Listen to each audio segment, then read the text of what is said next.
We get dirty, and the world stays clean. That's the mission.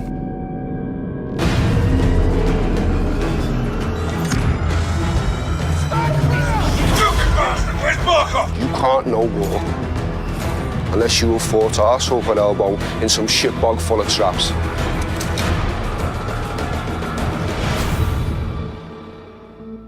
For modern warfare, expectations are so high that coming in and reimagining it from the top to the bottom is humbling, to say the least. I'm Taylor Kurosaki, the studio narrative director at Infinity Ward. Now, it's my job to make sure this game is everything the fans expect, and hopefully a lot more. Today, I have an opportunity to sit down and chat with someone who has a similar challenge and responsibility, and that is Barry Sloane, the guy that's bringing to life one of the most beloved characters in the Call of Duty series. Thanks for being here. Of course, mate. It's a pleasure. What was it like for you to be put into this role, and how does that relate to your experiences of playing Call of Duty in the past? I was very drawn from Call of Duty 4, the first Modern Warfare when that came out. I had that as part of my upbringing, my childhood, and then to become him has been just an incredible experience. I knew that if we found a guy who could exude what I think we all have in our collective memory of a guy that is Price, Yeah. the ceiling would be way higher. And I think that's what we got with you. And obviously I wasn't aware because you weren't saying it was Captain Price. You were just saying, I can't remember the name on the audition, but it was Commander Sykes. Yeah. I knew in that moment, I felt like, okay, this is the guy. This is our Price. I wanted to be able to drop your voice into a real thing that we were working on. Okay. And so I couldn't have you say, under my command, Exactly, yeah. Commander Sykes. Yeah, exactly. Yeah. So I crossed out Commander Sykes, and I probably shouldn't have done this. It's probably a total breach of protocol and whatever. But I just wanted to hear your voice saying those words. Yeah. So I crossed it out, Yeah.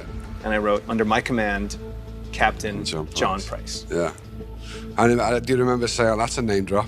Right there, that second, I was like, okay, here we go. Under my command, Captain John Price, you will have full executor authority. One of the most exciting things for me is the collaborative nature of what it takes to make this. Yeah. And how many people are responsible for the performance. And I remember speaking to Mitch, who's our technical advisor who I'd worked with before, and he said, you know, no one man can play Price, it takes an army. And it's very much that, and it has been from day one. You know, I'm the first guy to ever get to physically move him, so I had to find a way to make this guy real and believable, and a guy who can work in a 2019 scenario. Above all else, he is a protector, and he is a guide. But I wanted to make sure that in every scene I'm checking in on the person that I'm with. But I tried to make this Price be someone who you would aspire to be. Well, it's not over yet. Trust me. I always have. For you, I mean, you've got not just one character's work to worry about. You have the entire franchise on your shoulders. How did you feel about having to take that on?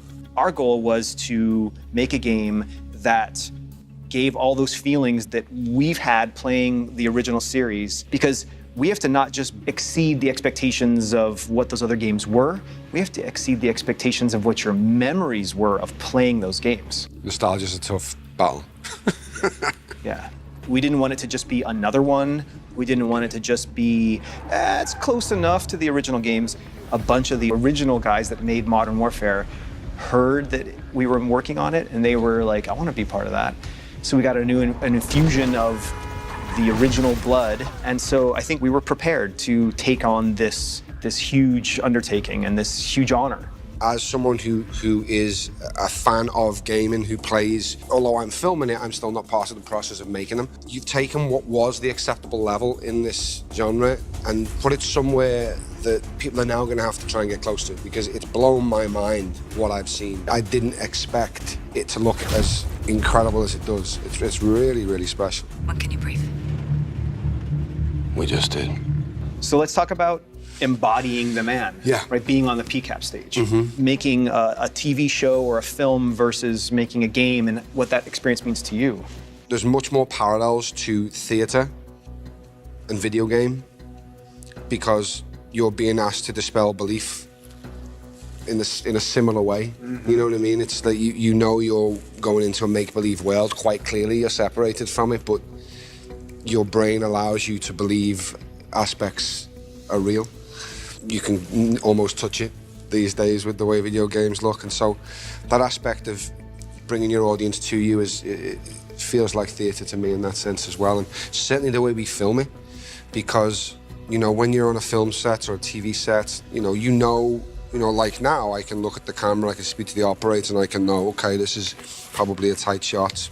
Hopefully I'm getting it right somewhere around here to about here. I know I've got about this much space, and then my frame cuts off.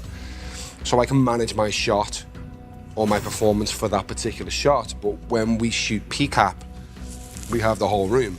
Yeah. And I don't know what point you're going to come in for the close-up of Price in here, or when you're going to need to be super wide to get the feel of the scenes. You have to be on the whole time. You have to know the man or the woman that you're playing and be in there, locked in the whole time, because it could be on you when you don't expect it. Like Jeff will be there with the camera making the shots, but that's not necessarily the shot. Yeah. You can't play to that camera because it's not there, so it's like you have to just let him direct you through, but not react to the camera being there. We're all just pawns in this. You speak for yourself. Talk about the training you went through with Mitch. It was tough, man. Mitch and Steve, they both served in the SEAL teams, and their way of educating actors is to literally drop you into the most realistic version that is possible. A lot of my technique is from him. Like, just in general, my shooting technique, the way I clean rooms, come from his techniques. Get down on the fucking floor now! Get down! Get on the fucking floor! Stay there! I mean, the war genre in general, it's a source of pressure. Yeah. For characters, right? You know this better than anyone, that pressure reveals character. Mm-hmm. And that's what we try to put our characters under, is under pressure, so that they're forced to evolve. They're forced to overcome that obstacle and get out of their comfort zone. And so for us as creators to work in that genre, that's part of making Call of Duty, and to not only empathize with characters who are put under pressure and have to reveal their true nature, and to be forced to make those kinds of choices, and to do the thing that Mitch and Steve and those guys always say, which is to operate perfectly in an imperfect situation. But now you go, here's the controller. Yeah, no, you try. Good luck. Yeah. It's been an honor working with you, man, and I hope we get to keep working together in the future. That's it, mate, absolutely. Yeah. Where do we draw the line, sir? You draw the line wherever you need it, Sergeant.